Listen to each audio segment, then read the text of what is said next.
এক ব্যক্তি রাসূলুল্লাহ সাল্লাল্লাহু আলাইহি সাল্লামের কাছে আসছে, জিহাদ সম্পর্কে অনুমতি চাইছে। নবীজি তাকে বললেন, আহাইয়ুন ওয়ালিদাক, তোমার মা বাবা দুইজনের জিন্দা আছেনি কেউ? সাহাবী বললেন, হুজুর দুইজনেই জিন্দা। নবীজি বললেন, ফাফিহিমা ফাজাহিদ, মা বাবার সেবা করার মাধ্যমে জিহাদ করো, মা বাবার সেবাটাই হবে তোমার জন্য জিহাদ।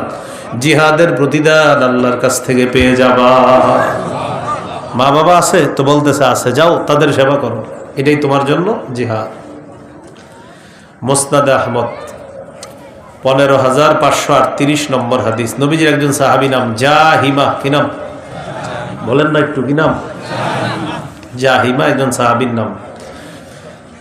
রাসূল সাল্লাল্লাহু আলাইহি সাল্লামের কাছে আসছে, আসার পর বলতেছে, আরাদতু আন আগযুয়া ওয়া ক্বাদ জিতুকা আস্তাশিরুকা ইয়া রাসূলুল্লাহ।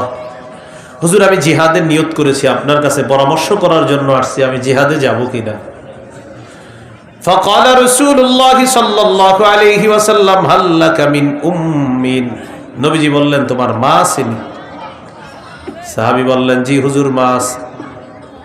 নবীজি সাল্লাল্লাহু আলাইহি ওয়াসাল্লাম বললেন, ইলজামহা ফাইন্নাল জান্নাতা তাহতা রিজলাইহা, যাও মায়ের সেবা করা আবশ্যক করে নাও, মায়ের দুই পায়ের নিচে আল্লাহর জান্নাত। তাহলে কি শিখলাম? মা বাবার নাফরমানি করা যাবে না, তাদের আনুগত্য করতে হবে।